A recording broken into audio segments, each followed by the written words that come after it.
Hi Year 5, so you wrote your biography. They were amazing, but there's always more you can do to improve them. You're going to read your biography through out loud. Now I'm saying do it because I know that you don't want to, but you're going to do it, even though I'm not there looking over your shoulder. Read your biography through out loud, not in your head. And as you read it out loud slowly, see if there's any bits that don't make sense. Do you need to add a full stop in because it doesn't quite work and you don't quite understand it? Read it to someone else if possible. Now, once you have checked your punctuation, when you're pausing, you might think, oh, do I need some punctuation there because I've paused while reading it? Sometimes you will, sometimes you won't. Think, do I need commas, full stops? Am I missing my capital letters? Then think about the features. So we talked last week about the features of a good biography, that it should be in third person, so using him, her, they. Have you got headings and subheadings underlined with a ruler? Have you thought about those headings and made sure that they make sense with your paragraphs? Have you used formal conjunctions? Now I will put a list up again on the sway so that you can use your formal conjunctions again. Don't forget to use them. You've used them brilliantly when you've been practicing using them this week. What I'd like to do is make sure that you've used them lots, not just one or two, and definitely not and because and but. They're fine occasionally, but shouldn't be just those because they're not formal conjunctions. I want some really good formal posh sounding conjunctions. Have you used formal vocabulary as well? So again, it's about those brilliant words. What I would do is just in each paragraph, actually we're just going to look at one paragraph. Really think of a few words that you can up level in the paragraph. Have you used relative clauses? So adding more information with a pronoun which or who. Check your spelling of which, please.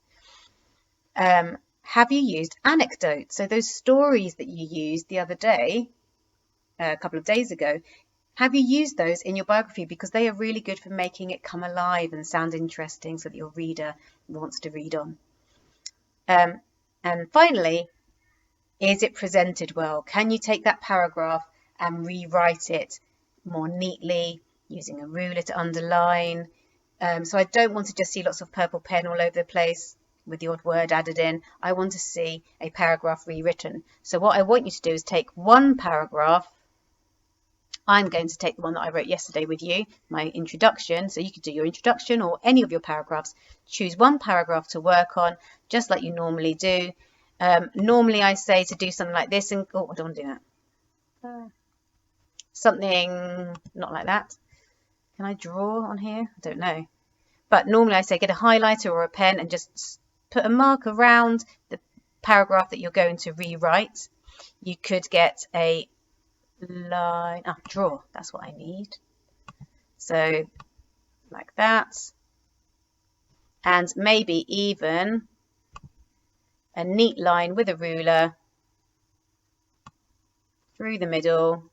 See, I haven't used a ruler. That's a very colourful line because I haven't got one on here at the moment, but you will use a ruler to do it. Saying, this is the paragraph I'm going to rewrite. Then you'll go to the bottom or to the next page and rewrite that paragraph. So there'll be some things that you keep the same and some things that will change. So I'm going to, oh no, I won't get rid of that. Just want to write now, please. There we go. So I'm going to rewrite the paragraph. Am I happy with the first sentence?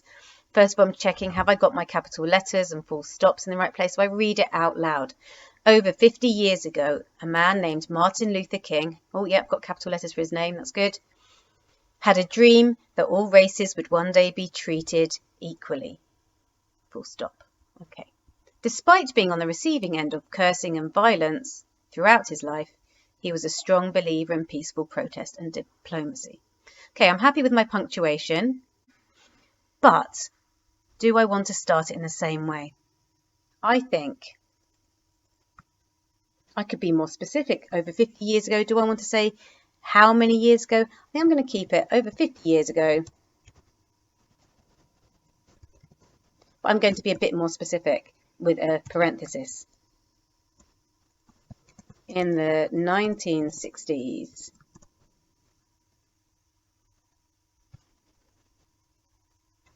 I'd only say a man. I'm just going to say Martin Luther King. So I'm being more specific, but getting rid of the wishy-washy words, the fluffy words that I don't need. A man named. Doesn't sound very formal, does it? A man named sounds a little bit babyish. I can get rid of that and make it sound more formal. Over 50 years ago, in the 1960s, Martin Luther King had a dream. Again, I'm going to use some parentheses. A vision that all races would one day be treated as equals. So I've changed it slightly there. I've added in a vision. I'm wondering if I could actually up-level all races. Maybe I want to say something else. Now, I like my conjunction. I've checked. So I've looked at my list. Where's my list? Looked at my list. Am I missing? So we've done the reading. Have I got headings and subheadings? At the moment, in this paragraph, I haven't got a heading because it's my introduction, which is fine. I could write introduction. Have I got formal conjunctions? I'm about to use despite. Relative clauses. No, I haven't. I have used some parentheses, but that wasn't on my list. Over 50 years ago, in the 1960s, Martin Luther King, maybe I could say something about him, who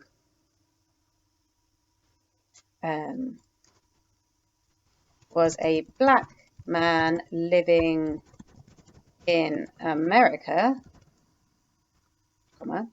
had a dream, a vision that all races would one day be treated as equals. So I've added in a relative clause with a relative pronoun, who. Okay, so I'm going through each of the things on the list and checking that I've got those things there. Haven't got an anecdote at the moment because it's not in that paragraph, but I would go through and make sure I've done that as well. Check if there's any words that could be up-leveled to more formal. I feel like I've up-leveled dream to vision. But I wanted to keep dream in there because that's obviously the thing that he's known for, that sentence. I had a dream, or I have a dream. All races would one day be treated. I think I can up-level this and make it more formal. So I'm not going to do that now because I want to let you get on with it. But think about which words you can up-level to make it more formal. Think about your conjunctions. Think about your relative clauses. So those are all the things we've practiced this week. And now's your chance to really make sure that your biography is fantastic. So go through the whole thing and do little changes, but then focus on one paragraph like I have here and make that paragraph really shine. And again, use your best handwriting, please.